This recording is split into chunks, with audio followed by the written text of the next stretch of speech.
आज हम लोग मदरसा हक्कानिया मरकज हदीस बाबूडी में ये महाना मीटिंग में उपस्थित हुए हैं। दिखा दीजिए। ये सभी इस मदरसा कमेटी के सदस्य और पदाधिकारीगण हैं।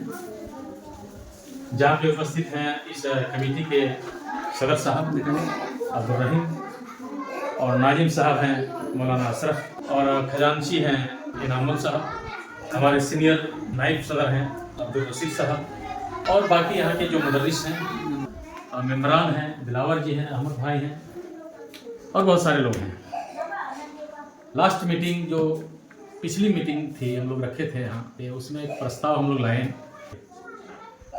प्रत्येक महीने की फर्स्ट सैटरडे को हम लोग इस मदरसा कमेटी की मीटिंग बुलाएंगे और एक महीने का सारा हिसाब किताब हम लोग आईने की तरह नीचे ले आएंगे।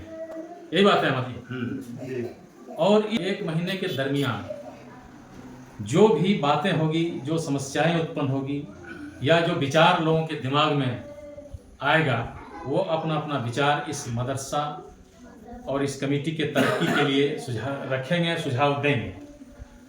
बताते चलूं कि 2001 से इस मदरसे का संचालन हो रहा है, लेकिन डेवलपमेंट ज़्यादा नहीं हो पाया है। लेकिन उन लोगों को तहे दिल से धन्यवाद देता हूं, शुक्रिया अदा करता हूं कि कम से कम उन लोगों ने तो जिंदा रखा और आज मदरसा कम से कम यहाँ पे खड़ा है। ये बहुत बड़ी बात है।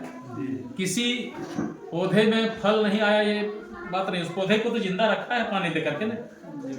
तो ये भी बहुत बड़ा रोल है उन लोगों का। और मदरसा का डेवलपमेंट में जब लोगों का नाम गिना जाएगा तो उन लोगों का नाम एक नंबर में रहेगा। ठीक है। आज है उन लोगों के द्वारा नौजवानों के हाथों में इस मदरसे की बागडोर को सौंपा गया कि बेहतर ढंग से आप लोग चलाएं, इसका आधुनिकीकरण करें और कुछ करके दिखाएं। और इसी सिलसिले में हम लोग ये तय किए कि प्रत्येक महीने के फर्स्ट सैटरडे को हम लोग मीटिंग बुलाएंगे और जो भी बातें होगी उसको क्लियर करते जाएंगे। तो आज जो मुख्य रूप से प्रस्ताव हम लोग यहाँ पारित करने जा रहे हैं, उसमें एक नंबर है कि पिछला जितना भी हिसाब किताब है, जब से नौजवानों के हाथ में ये पूरी जिम्मेवारी सौंपी गई है, तब तक का हिसाब किताब हम लोग आज फाइनल करेंगे लिखित रूप से। नंबर 2, आपका सदर और सेक्रेटरी नाजिम साहब और आपका खजानची, इन तीनों का रहना, जैसे एक महीने के अंदर में कोई भी निर्णय लेने के लिए इन तीनों का रहना जरूरी है। प्रस्ताव संख्या ये 2 है। वो एक उदाहरण के लिए, एक फॉर द एग्जाम्पल ये है कि किसी स्टाफ की बहाली होनी है तो इन तीनों का रहना जरूरी है।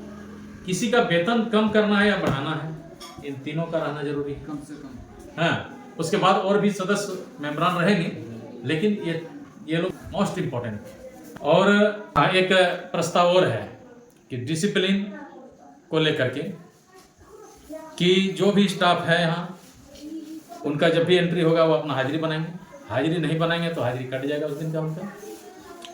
अगर कोई कहीं अर्जेंट काम से कोई बीमार हो गए, किसी को मेहमानी जाना है या कहीं अर्जेंट है कोई और कहीं जाना है, तो उसको लिखित रूप से दरखास्त दे करके नाजिम साहब के नाम से देना है, अवगत कराना है।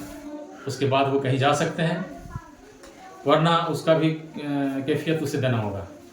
अगर कोई अचानक बीमार हो गए कि 6 बजे यहाँ ड्यूटी है और 6 बजे ही उसको धनबाद जाना है, तो उसे लिखित रूप से व्हाट्सएप कर देना है या मैसेज कर देना है नाजिम साहब को।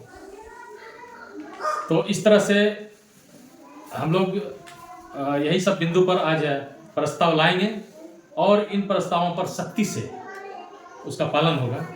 चूंकि मौलवी साहब थोड़ा इधर दिखाइए।